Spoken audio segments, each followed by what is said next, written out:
I just got home. On Tuesdays I go visit my dad and have dinner and watch movies, and I have got to get the garden watered. So, little sneak peek here. I've got some blueberries, I've got raspberries, I've got a random rogue cherry tomato plant right here that just decided it wanted to be there. I've definitely got some zucchinis and Brussels sprouts and cabbage. I've got some cucumbers. I thought I picked everything. Apparently I missed a couple. So here's one that's a little big for the pickle jar, but guess what? We're gonna do it anyways, if I can get it off there. And I saw another one in here somewhere that I missed somehow. Gosh darn it. Oh, there's one. This is a little guy. I've got a couple of tomato plants, and this crazy bush is catnip, and it gets out of control. Right now I leave it though because there are tons and tons of little bees buzzing around the flowers, and I love that it's there for them. So I've got a bunch of different herbs over here and some lavender. I have a bunch of watermelons, and I cannot wait to get some of those in my belly. This is generally a lettuce bed. I see that I've got some beets still in here, and I've got some Swiss chard, some weeds, and my corn seems to be doing fantastic. There's some ears of corn here. I have never really done corn full term on this, so if anybody knows how long it's supposed to stay in there, that would be amazing help.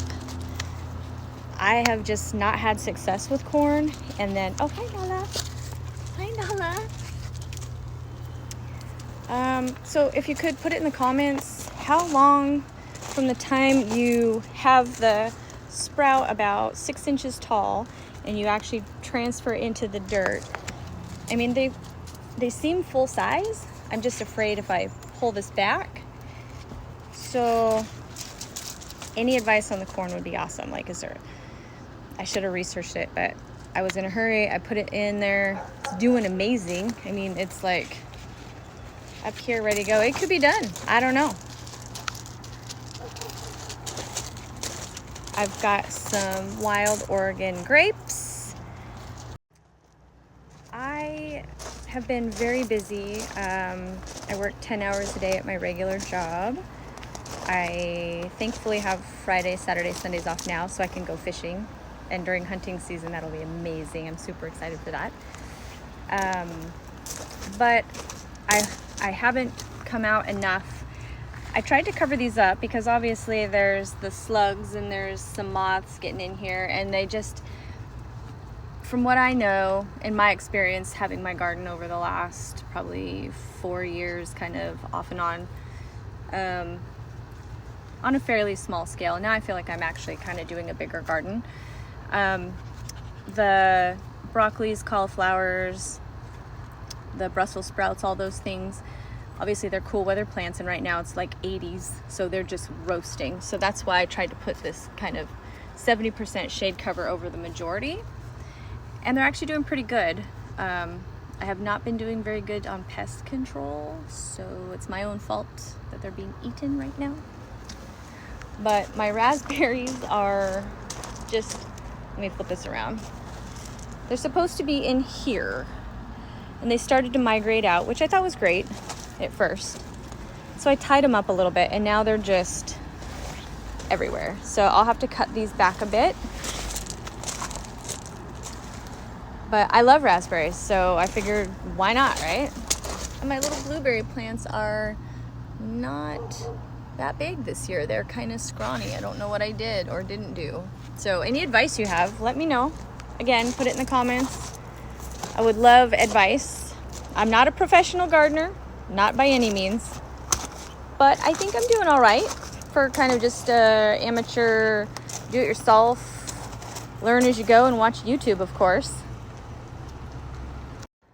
So one thing that I do really like, and I think it's kind of cool, is year after year I plant different things, and of course the bugs and the bees and the birds come down and they get what they want or transfer some of the seeds here and there.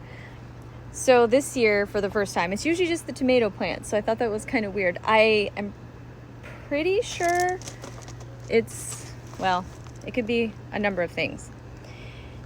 It could be a broccoli. It could be a cauliflower. It could be a cabbage. I don't think it's Brussels sprouts, but it could be, because they're all in that same brassica family. But in the middle of my tomato bed, this beauty showed up.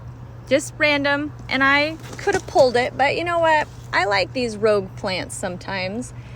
And I don't know if anybody knows the difference, if you can tell. I mean, the leaves basically look the same. The stalk,